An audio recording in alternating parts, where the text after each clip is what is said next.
ఇది నెక్స్ట్ ఇంకొక అప్డేట్ చూస్తున్నాము.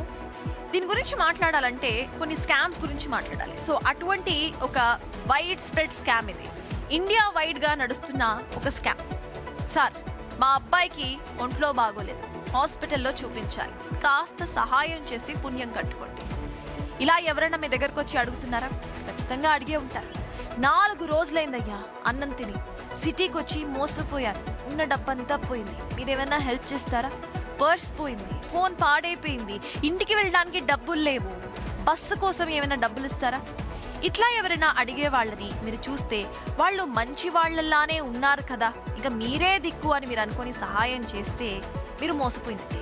ఇవన్నీ బయట అందరికీ ఎదురవుతూనే ఉంటాయి. చాలా వరకు వాళ్ళు చెప్పే దాంట్లో నిజం ఉండదని మనకు అనిపించిన పోనీలే అని సహాయం చేసే వాళ్ళే ఎక్కువ ఉంటారు కదా.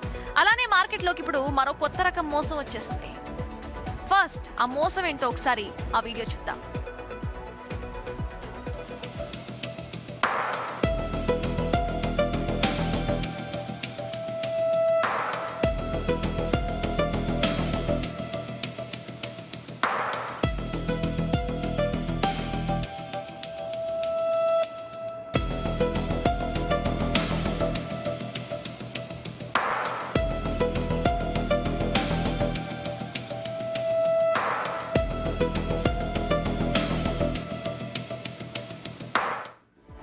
వీడియో చూస్తున్నారు కదా, అది కోయంబత్తూరులో జరిగింది. ఓ మహిళ పక్కా ప్లాన్తో పరాల్సిస్ వచ్చినట్టుగా నటిస్తూ జనాలను మోసం చేస్తుంది. ఆమెకు సహాయం అందించి పరామర్శిస్తే చాలు తన పథకాన్ని అమలు చేసేస్తుంది.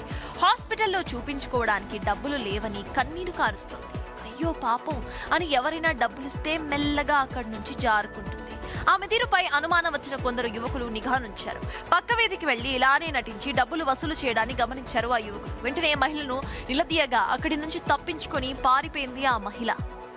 అడుక్కోవడం తప్పేమీ కాదు, కానీ ఇలా అబద్ధాలు చెప్పి మరొకరిని మోసం చేసి డబ్బులు వసూలు చేయటం తప్పే. ఇదే జనాలకు అలవాటైపోతే నిజంగా అవసరం ఉన్నవారికి సహాయం చేయకుండా పోతారు. అందుకే ఇలాంటి వాళ్ళను గుర్తించి పోలీసులకు అప్పగించాల్సిన పరిస్థితి ఇక్కడ ఏర్పడింది.